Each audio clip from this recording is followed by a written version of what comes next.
Just when America has reached a breaking point with division, visionary influencer Danni Benson's I'm Proud of You Sis bro movement taps into the pulse and heartbeat of a culture radically torn. But this loving mom's voice of reason and calm has received national recognition. How'd you balance having your children and always traveling with the Yankee organization? When I became a dad, I said that I would always love like a mother. I feel like I have to try certain things or act a different way because I know some people or some kids. So join Danni Benson as she celebrates her special guests on her show and highlights their gifts and contributions to our world.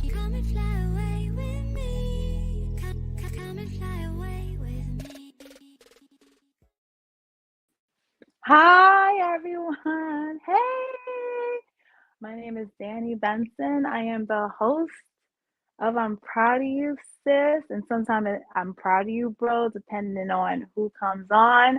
But I love to give people their flowers and let them know how much I am so proud of them and how much of a difference they make in this world. So thank you for joining my show. I'm Proud of You Sis. You can watch me on cable on Optimum Channel 9 at 9 a.m. Please like, share, comment, follow, listen. I so appreciate each and every one of you. I want to say, first of all, today's February 1st. Black History Month has started. So, I'm excited. Black History Month has started because, it's just, I don't know. Well, as you can see, like, I just like celebrating celebrating history. When things come, it has to do with history. And of course you can see that I'm Black, right? I'm just really like riled up during this month because there's so many African Americans that's done so much to contribute to America. And I feel that every child should know about, African Americans' contributions, not only on February, but all the time, because African American history is American history. With that said, I don't know if you're a Beyonce fan, but February 1st, of course, Beyonce would drop her tour today. So everybody was trying to get tickets. So I'm so looking forward to summertime.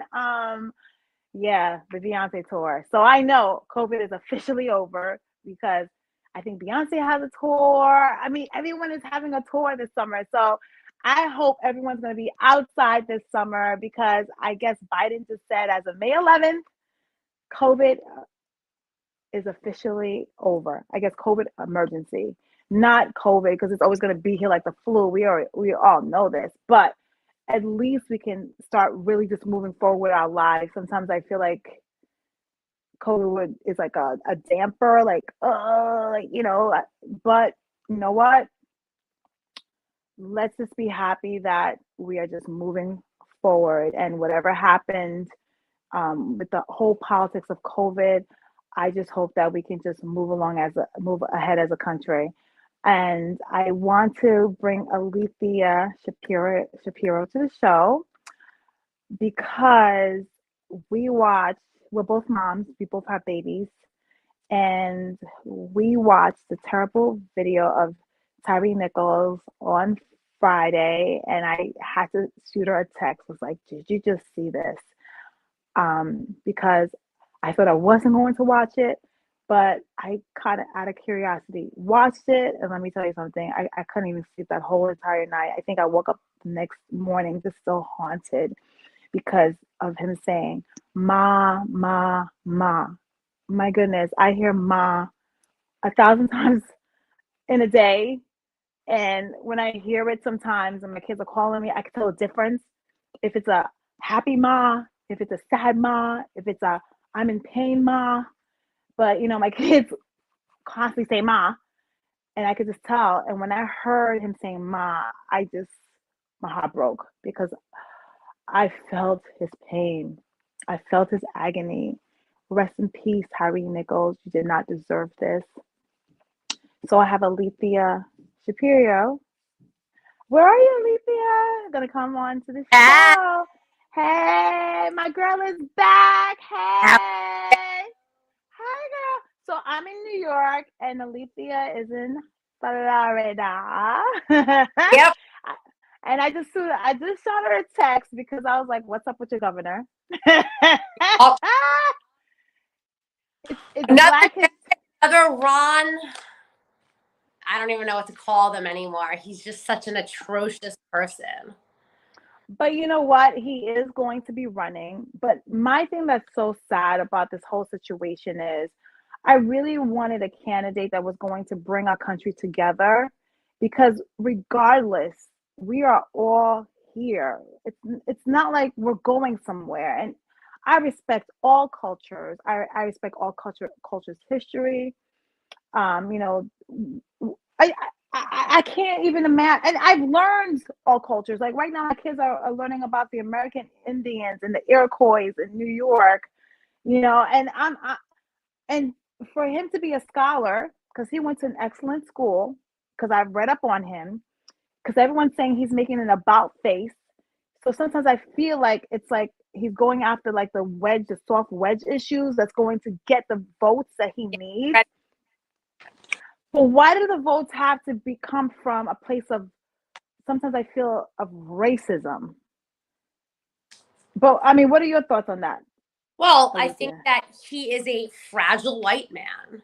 And he is, I got the, I have to read this quote. It says, Ron DeSantis successfully bullies the College Board into tailoring AP African American Studies to the needs of fragile white people. And that's basically what it is. And so, you know, I can't imagine in life like the flex being, I don't want to learn something new or I don't want to learn more about something. It's so crazy to me that he has this vision of one kind of person. And if you deviate from that box, you're not okay with him. And so, you know, he doesn't want to do queer studies. He doesn't want to do anything that could, like you said earlier, Black history is American history. He forgets that. And so he doesn't want to talk about the real American history, which is the Black history, not the whitewashed history. And he doesn't want to talk about anything that has to do with police reform, reparations, police brutality, you know, LGBT stuff. It's just that word white fragility is just such a beautiful word because it really captures, you know, the essence of him, white Americans. This is what I don't understand. Okay. I have a lot of Jewish friends. I don't know if that's really, I shouldn't say that, but I have friends that are Jewish, right? And their whole thing is with the Holocaust, you should never forget. So the way they operate is you always relive what happened in the Holocaust, right? So history will never repeat itself. Right. So the Holocaust was a terrible thing that happened to the Jews. My goodness, I remember reading the diary of Anne Frank, yes. How I felt like I was in the room with her. And it was so sad when they found them because I was like, no, that was one of the best books I read when I was in high school. Then we hear when it comes to African Americans, let's forget, let's move on. Why are we still talking about this? It just doesn't make sense to me because, first of all, this is the history that happened. And I honestly feel if this is the real history that happened, it should be talked about and discussed. So maybe people will understand the triumph of African Americans because knowing the truth. And then from there, we can start having a conversation and healing.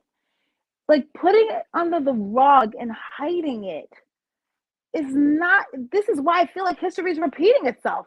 Because we're not really sitting there and really talking about what actually really happened. And if you're embarrassed about it, just say you're embarrassed about it, right?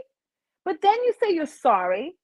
And then you try to do legislation to make sure that every American, including Black Americans, I feel have equity, have fairness. You know, even the thing we call redlining, because my parents were redlined.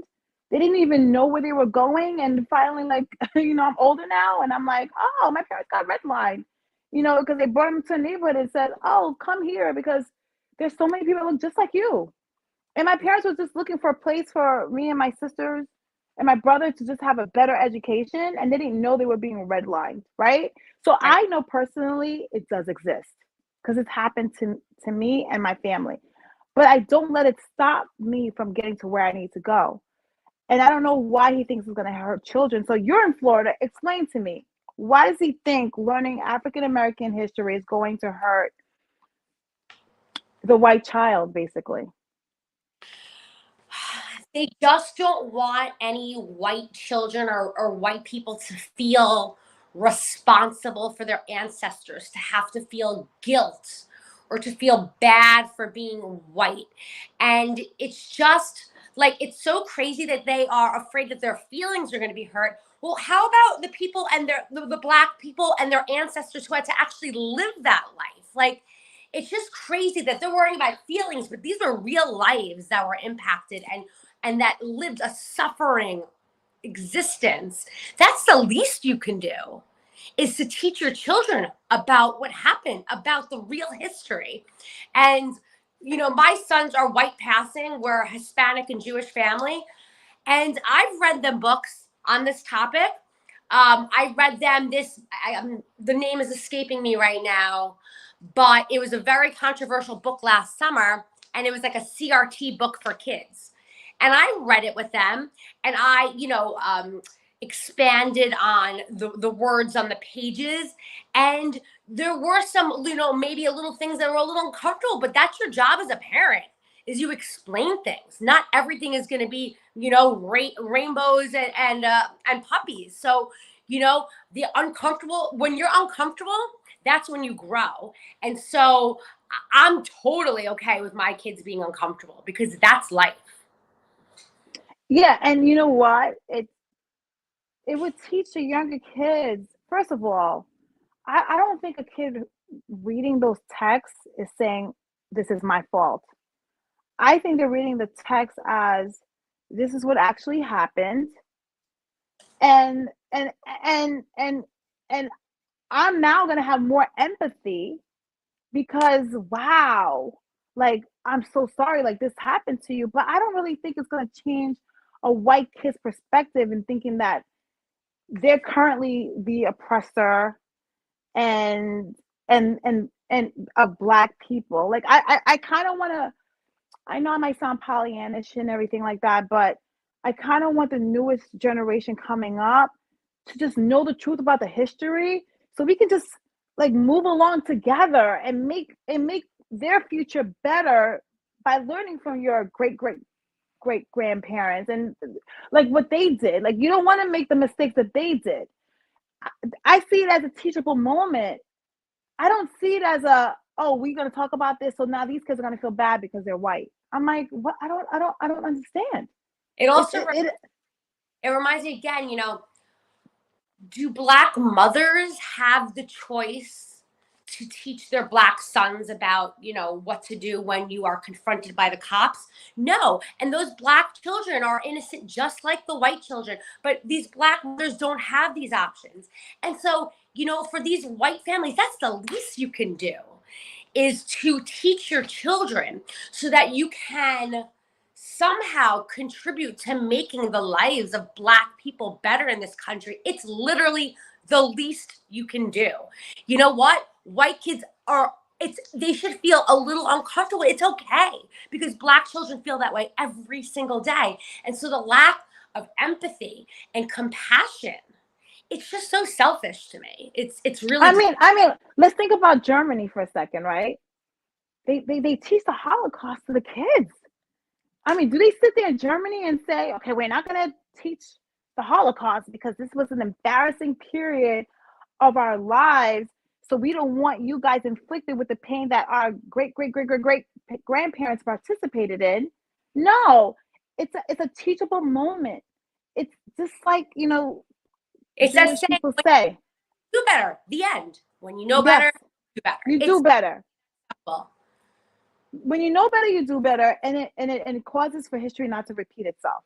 Yeah. And that's what all my Jewish friends tell me. It's like we keep talking about it constantly, to put a reminder that anytime we see an inkling of history repeating itself, we immediately try to do everything and put a stop to it now, because we saw what happened during the Holocaust when we saw the tea leaves, and we really didn't believe it was going to happen, and then it happened.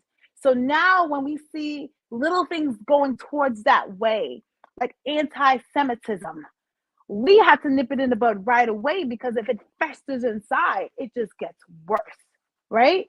And I think that's the same thing that Black people, African American people just want the real history told, because I think people really need to know why we are, not we as a whole, are like this today, because we have generational traumas that has been passed from one generation to the next generation to the next generation. And the whole thing with reparations is this, okay?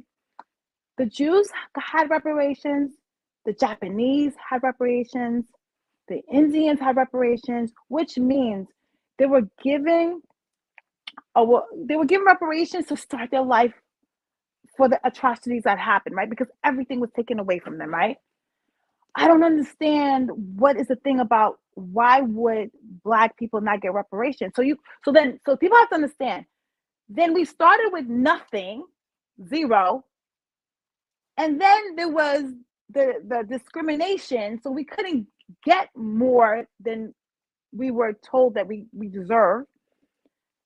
And now do you understand the poverty that is today? Because it's been passed down. They never gave us a 40 acres and a mule.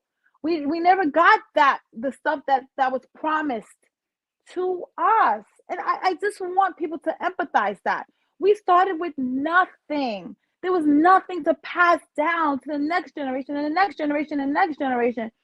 Just like the other atrocities that happened to other cultures have the advantage of. Yep. And this is why we're in this state today. Yep. You don't get, and then because we don't talk about the history, sometimes I feel like this is why the racism still exists, because we don't really talk about it. Yep. It's like a taboo. It's like, oh no, we can't talk about it. First of all, you shouldn't have been doing this in the first place. I tell my kids all the time, like, I don't want to do things that I'm not going to be proud. You're not going to be proud of me of, right? Because I want you to be proud of me, because you're looking at me every single day. So if you're not proud of something that you're doing, you understand what I mean? Then learn from your mistakes and then teach your kids not to be like how they were in the past. Because we have to come to a point of healing. And we're not, Alethia, we're not there. Look at the Tyre Nichols. I mean, I thought, after the summer of 2020 with all the Black Lives Matter protests, I thought we were finally making progress. And unfortunately, this is the white lash that came from that. We made some progress in 2020.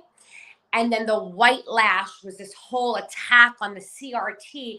And now what we're experiencing in a lot of these red states, to the little progress that we made during that time, I feel like we're in a worse place. And I don't even know. I don't even know if you saw the story today, but there was another man in LA. What happened? I don't know if the story is going to blow up, but the police killed an amputee. He was the disabled guy he had like a knife in his hand. Yes. And he was trying to run away on like his stumps of his knees, and they killed him. I mean, I don't know. Like, every time you think there's a low, it's even lower. And like you said earlier about like the generational trauma, people just like look at the situation as like, oh, he's a criminal, whatever. He had a knife, serves him right. Like death, they had to kill him. Like, anybody who's wielding a knife is obviously mentally ill. The reason I don't understand that is because I see mass shooters who are mostly white come out alive. I see it all the time. Mass shooter just killed 10 people. You would think that person is a threat, right? And they walk out alive. So that's why there's so much anger, because if a traffic stop is going to cause you to kill me. And let me tell you something about the traffic stop, because you were talking about something about the parents. My parents taught me, when a cop stops you, put both hands in the wheel. Don't move. One time I had my purse in the back that had my registration and my insurance, and my registration, insurance, and my driver's license.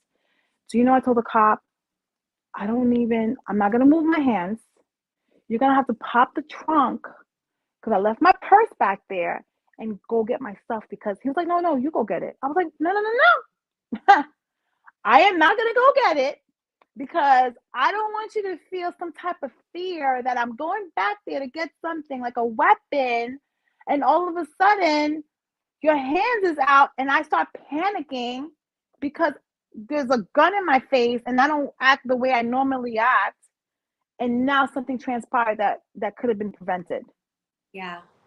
So my parents taught me, and I've taught my children, even though they're 10 years old, put both hands on the wheel. And my dad says, there's no reason to argue with a police officer. Just take your ticket and we'll handle it in court, and we'll get a lawyer. Like, or even if you can't afford a lawyer, he's just like, you cannot argue with a police officer.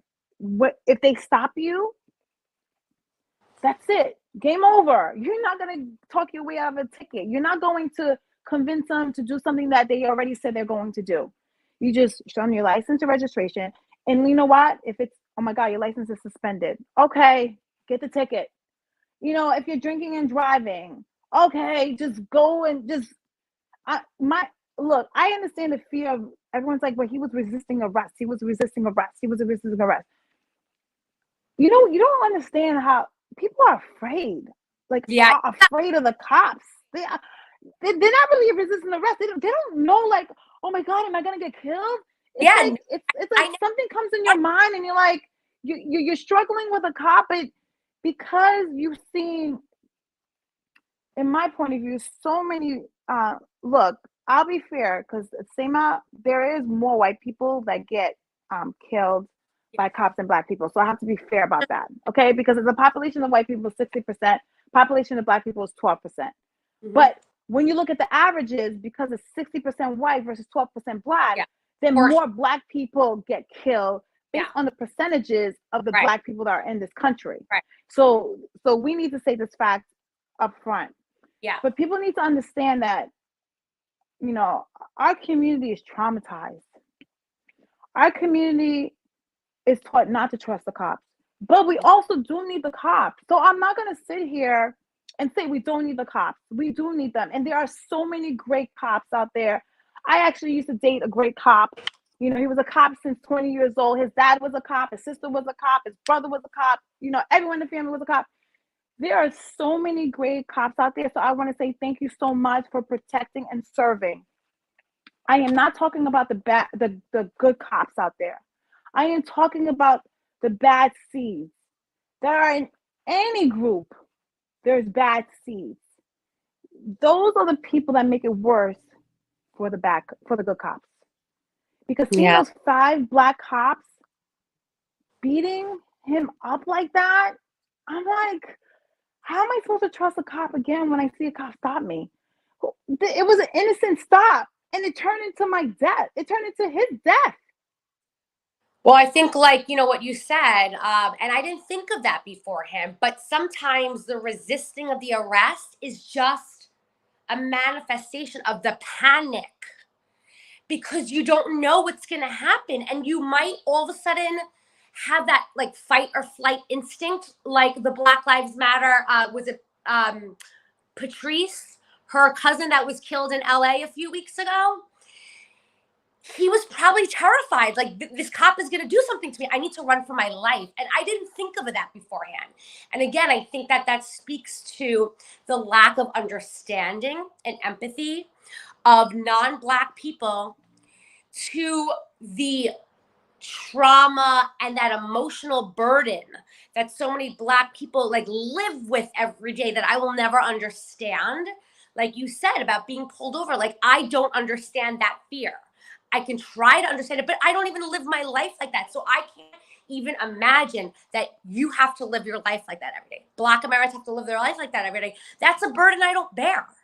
And I feel so guilty for that. But so that inspires me to speak out for Black people. Do you know what I mean?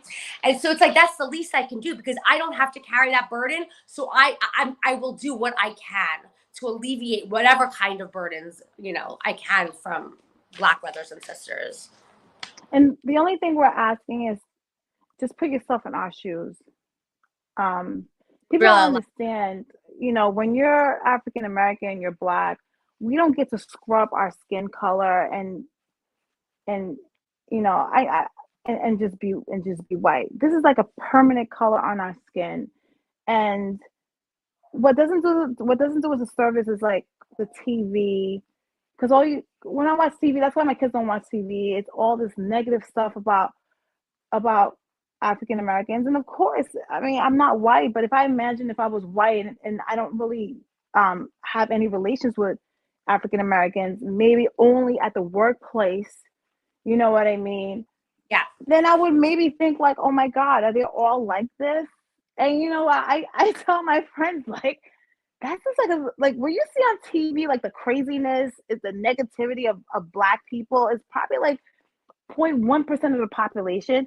Most Black people are just like me and my family. We want our kids to have the best education.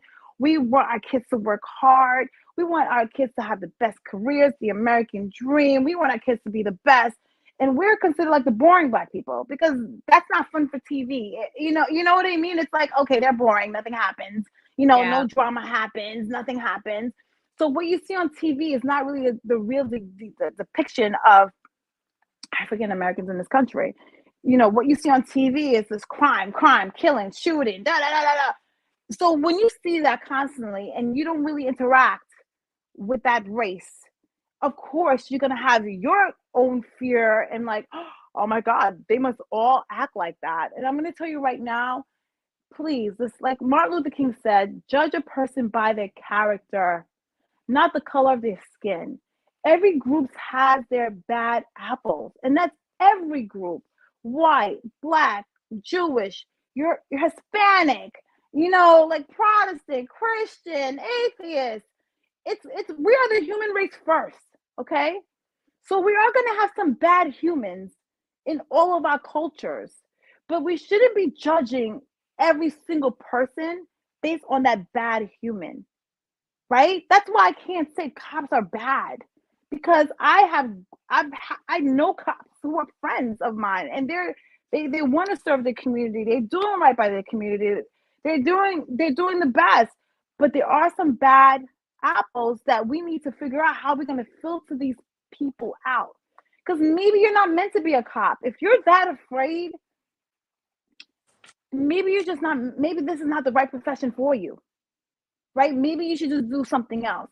Or maybe with guns, maybe they should do like BB guns, like little pellets or something. You know, instead of shooting a gun that's gonna actually kill the person, maybe they should have like little BB guns. Like when we used to shoot like little squirrels in the backyard, me and my sisters and my brother or whatever, and just shoot them to stop them, but not shoot to ultimately kill them, right? Because or let them go. You know what I mean? Like if you want their car, you're gonna find them anyway. Just let them run. Let them go. Well, that's why this news story that came out today, Anthony Lowe is his name. Where was he going? He was in a wheelchair. Like, it doesn't make sense. It doesn't make sense. For our Optimum viewers, channel 20 at Saturdays at 9 a.m. We're going to take a short break to continue this conversation live with Alethia Shapiro. Thank you.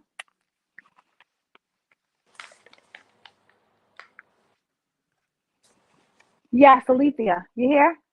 Yes. Yes. Okay, so with that happening and with DeSantis now talking about to me, look, I want a president because I know he's running. I'm so sick of this division. Our kids is watching this. Our kids want solutions because this is going to be their future when they grow up and we're all dead 6 feet under. I'm tired of the divisiveness.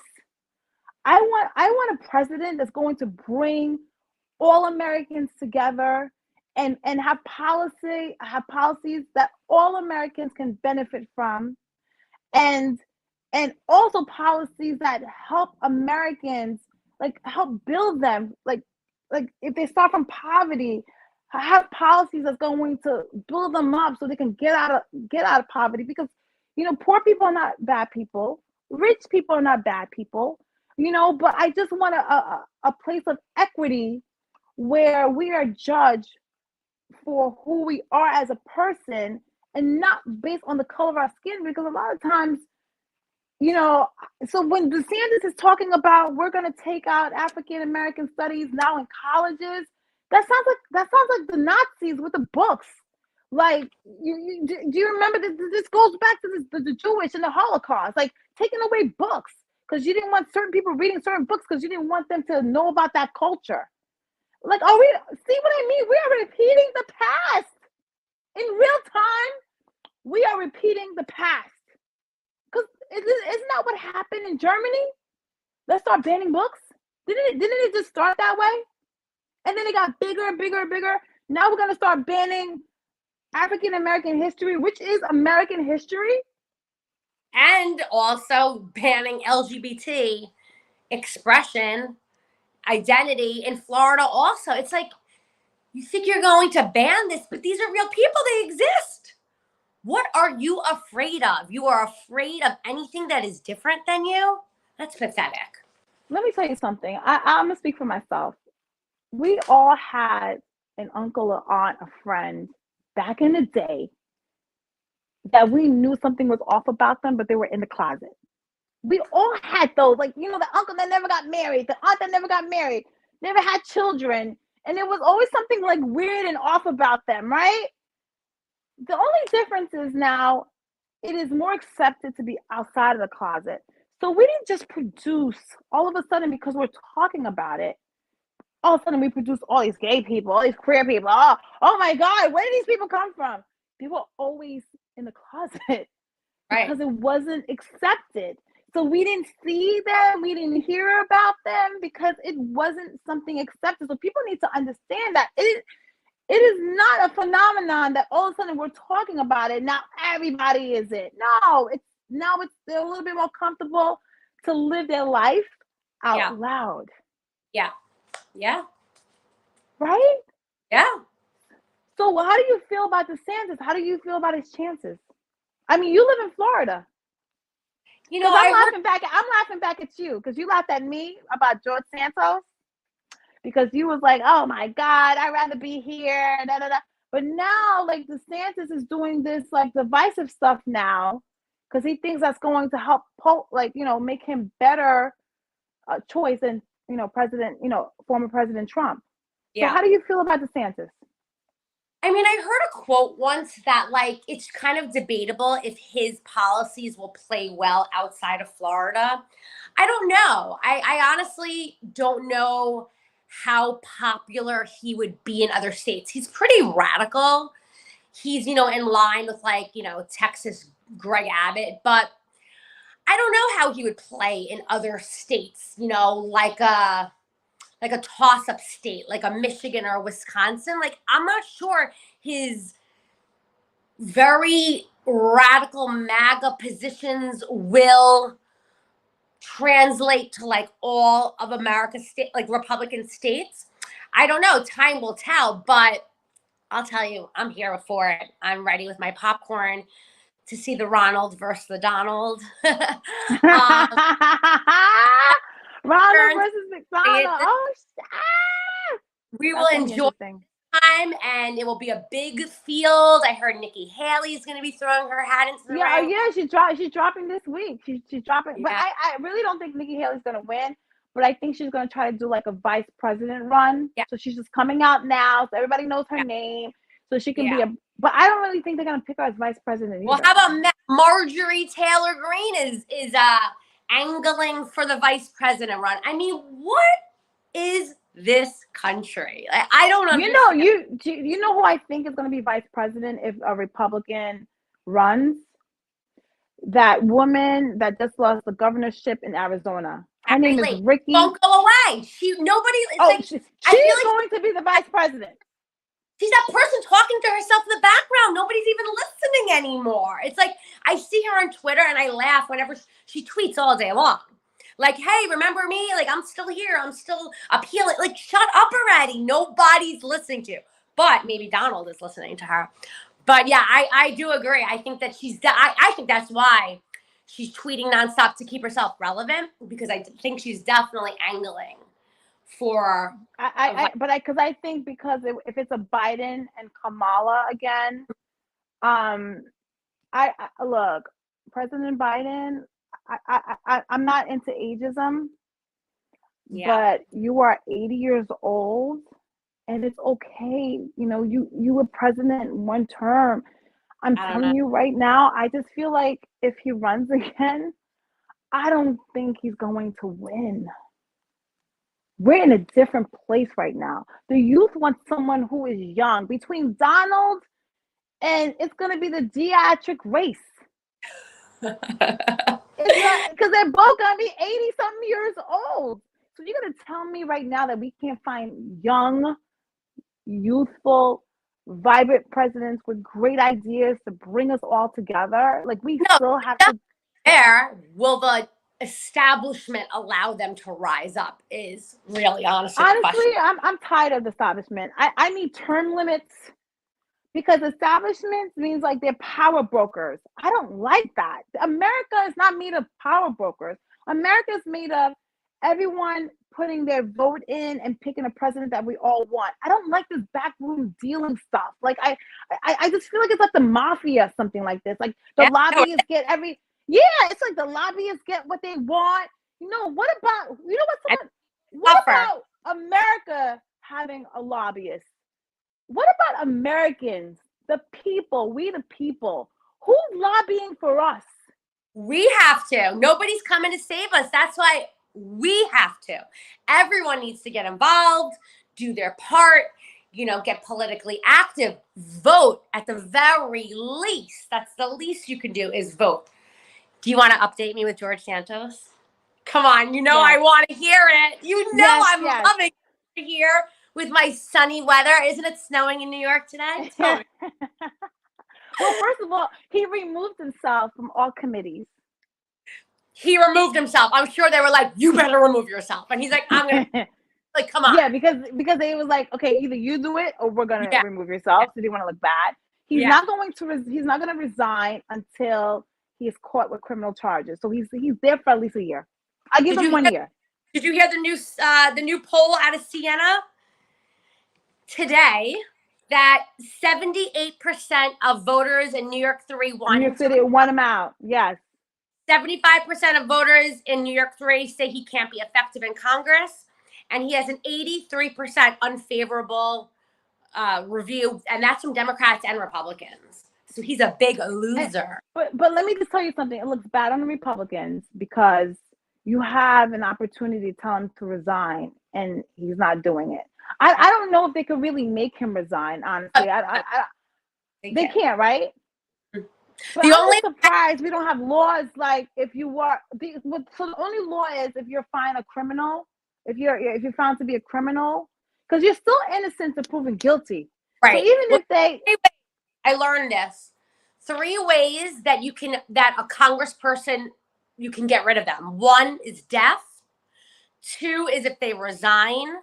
And 3 is criminal if they go to jail. That's the only way. There is no way in our Constitution that the people can recall a congressperson, which is so unfathomable, So crazy.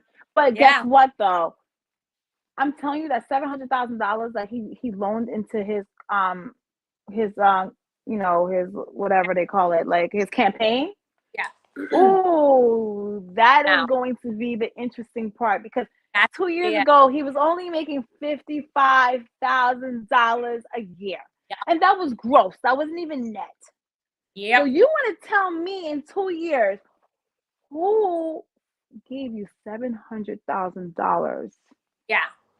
Well, I And, mean, and then the treasurer they have on the application, they call them up and they're like, leave me out of this because I'm not really the real treasurer. Leave me out. Leave me out. So, because he put a treasurer down, like, oh, you go speak to this person. He was handling the funds, and the treasurer was like, no. That's a typo. I was never part of this. I was never hired. So everyone's running. You said, what'd you say? I said they're running from the hills from him. Nobody wants to be attached. I was wondering that whenever I see him in the, on the camera, they chase him around Capitol Hill. I'm always like looking to see his staffers. Like, who is that desperate to want to get a job with him? It's like, it's first of all, it's embarrassing, but like also why? I don't even understand why he would want to continue with this. They chase him around Capitol Hill all day. The reporters constantly hound him. He has no friends on either aisle. It's like, you really want to do that for 2 years? Like, well, you know what? Well, why wouldn't I though? Because I'm getting media attention every single day. He's probably a narcissist. Like, oh my God, I love this. You said he's a narcissist? Yeah, I said at the very least. I mean, there's a lot of other you can call him as well. Like psychopath. But let me tell you something. Like District 3, this is your fault too, because you should have done your research. And here we go with this Democrat, Republican. You just didn't care what Republican was there. You was just like, I'm gonna vote for him anyway. Yep. And you guys should take accountability for that, because you guys are the ones that voted him in without even researching it. So that tells me you didn't even care anything about him. As long as he was red, you were going to vote for him, which is ludicrous to me, because I am an informed voter. I don't just vote party lines. Okay. I want to know the candidate, and I basically vote my interest. Honestly, I don't vote party lines. I vote my interest and what's good for my family. So I have to be informed, right? To know like this guy was not researched at all, and you just voted for him anyway, and you knew nothing about him. Insane. My take, honestly, is that, well, first of all, New York 3, I think I've told you before, is the 6th wealthiest. To me, that just honestly speaks to perhaps the privilege in the district where they throw their vote away. I mean, when you're a district that's really suffering and really needs change, you are going to do your research. So to not do your research and literally just vote because someone has an R next to their name, you get what you vote for. I'm sorry. I'm so glad I don't live there, because my heart could not have taken it. But I went from Santos to Byron Donalds, by the way, who is a black MAGA who was challenging McCarthy for the speakership. It's like I went from clown to clown. It's following you around, and now you have DeSantis. But I have a feeling that if Trump, I have a feeling, this is my prediction, either Trump's going to be president or DeSantis is going to be president in 2024. I think that's where our country is leading to. And I'm leaving. And then what? And then you're leaving? I'll be on a jet plane. I don't know where. Because nowhere's very safe in the world, honestly. I have not found a country yet that I'm like, that's where I want to be a refugee in. I just don't, every country has these crazy problems, and it's because of, honestly, just corruption and wealth inequality in the world. And the rich are getting richer and the poor are getting poorer, and people are just getting angrier. And this world sometimes every day seems like it's literally on the verge of collapsing. It's really scary. And you know what? I was listening to Bill O'Reilly the other day, and he said mental illness is on an all-time high. And I was like, yes, check. Yeah.